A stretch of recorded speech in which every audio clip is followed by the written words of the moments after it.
अगर आपके बाल बहुत ज़्यादा ड्राई, फ्रीजी और हेयर फॉल का इश्यू है तो ये हेयर मास्क आपके लिए कंप्लीट हेयर स्पा का काम करेगा, क्योंकि एक ही बार के यूज़ से आपके बालों को बना देगा सिल्की, स्मूथ और शाइनी, बिना किसी केमिकल के। हेलो दोस्तों, कैसे हैं आप सब? मैं हूं हिनाया। आज मैं आपके साथ शेयर कर रही हूं एक ऐसा एंटी फ्रीज हेयर मास्क जो आपके बालों को मजबूत भी करेगा।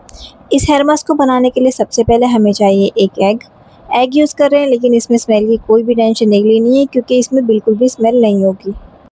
हेयर मास्क के लिए हम एग का ओनली येलो पार्ट यानी एग योक यूज़ करेंगे, और बचे हुए एग वाइट से मैं ऑलरेडी एक फेस मास्क की वीडियो शेयर कर चुकी हूँ, जो आपके पोर्स को टाइट करेगा, स्किन को ग्लोइंग बनाएगा, स्किन को मॉइस्चराइज और फॉर्म करेगा। अगर आपने अब तक वीडियो नहीं देखी तो वीडियो को जाकर ज़रूर चेक कर लें। इसके बाद हम इसमें ऐड करेंगे हिबिस्कस फ्लावर यानी कि गुड़हल के फूल।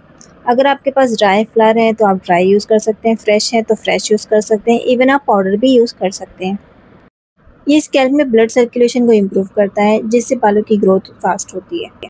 इसके बाद हम इसमें ऐड करेंगे 1 टीस्पून लेमन जूस। इससे अंडे की जो स्मेल होगी बिल्कुल भी ख़त्म हो जाएगी, और साथ ही अगर स्कैल्प में कोई भी इन्फेक्शन, डैंड्रफ है तो वो भी ख़त्म हो जाएगा। ये हमारे स्कैल्प को डीपली क्लीन करेगा और फ्रेशनेस ऐड करेगा। नेक्स्ट हम इसमें ऐड करेंगे 2 टीस्पून दही। ये स्कैल्प को कूल करता है, डैंड्रफ को रिड्यूस करता है। इसमें फैट होता है जिससे बाल अच्छी तरह से मॉइस्चराइज हो जाते हैं। दही मैंने यहाँ पर 2 टीस्पून लिया है। आप अपने बालों की लेंथ के हिसाब से क्वांटिटी को बढ़ा सकते हैं। इसके बाद हम इसमें ऐड करेंगे एलोवेरा जेल। अगर आपके पास फ्रेश एलोवेरा जेल नहीं है तो आप मार्केट वाला जेल यूज़ कर सकते हैं, लेकिन ट्राई करें कि फ्रेश ही यूज़ करें। एलोवेरा जेल अकेले ही हमारे बालों को बहुत ज़्यादा सिल्की और स्मूथ बना देता है, और इस मास्क में ऐड होने के बाद ये मास्क के बेनिफिट को और भी ज़्यादा इनहेंस करता है। ये बहुत ज़्यादा लाइट वेट और कूलिंग इफेक्ट देता है, स्प्लिट एंड्स को रिड्यूस करता है, इची स्कैल्प को रिलीफ देता है। इसके बाद हम सभी चीज़ों को ग्राइंड कर एक स्मूथ सा पेस्ट रेडी कर लेंगे। ग्राइंड करते वक्त हमें इसमें बिल्कुल भी पानी ऐड नहीं करना है, क्योंकि मास्क ऑलरेडी बहुत पतला है। ग्राइंड करने के बाद आप देखेंगे कि कितना खूबसूरत सा लिक्विड बनकर रेडी हो चुका है। अभी इसमें हमें और भी चीज़ें ऐड करनी है, लेकिन उससे पहले हम इसे छान लेंगे ताकि फ्लावर्स के जो भी पार्टिकल हैं वो इसमें से निकल जाए। आप चाहें तो इसे बिना छाने भी यूज़ कर सकते हैं, लेकिन इससे पार्टिकल्स आपके बालों में फंस जाएंगे और वॉश करने के बाद आपको इसे रिमूव करना होगा। इसके बाद हम इसमें ऐड करेंगे मेयोनीज। इसमें ऑलरेडी एग, विनेगर और ऑयल होता है, जो एक स्पा क्रीम की तरह काम करता है। बालों को बहुत ज़्यादा डीपली मॉइस्चराइज करता है, सिल्की, स्मूथ और शाइनी बनाता है। सभी चीज़ों को अच्छी तरह से मिक्स करना है ताकि मेयोनीज के सारे लम्स इसमें ख़त्म हो जाएं और वो अच्छी तरह से इसमें मिक्स हो जाए।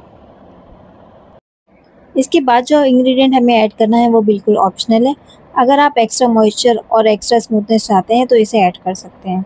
हमें ऐड करना है विटामिन ई कैप्सूल। ये बालों में एक हेल्थी शाइन और इलास्टिसिटी लाता है, प्लस ब्रेकेज से प्रोटेक्ट करता है। बालों में मॉइस्चर को लॉक करता है और उन्हें हेल्दी और मजबूत बनाता है। मैं इसे स्किप कर रही हूँ, अगर आप चाहें तो 1 से 2 कैप्सूल ऐड कर सकते हैं। कैप्सूल को ऐड करने के बाद आप इसे अच्छी तरह से मिक्स कर अपने बालों में अप्लाई कर लेंगे। इस मास्क को हमें सिर्फ लेंथ पर नहीं बल्कि स्कैल्प से टिप तक अच्छी तरह से कवर करना है।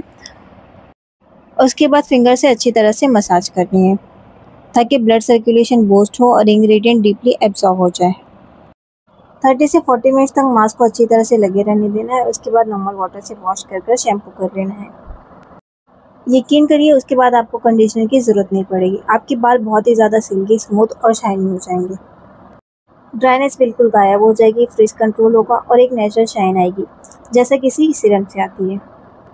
अगर आप इस हेयर मास्क को ट्राई करते हैं तो कमेंट में अपना फीडबैक ज़रूर शेयर करिए। वीडियो अच्छी लगी हो तो वीडियो को लाइक और चैनल को सब्सक्राइब कर दीजिए। मिलते हैं नेक्स्ट वीडियो में। बाय।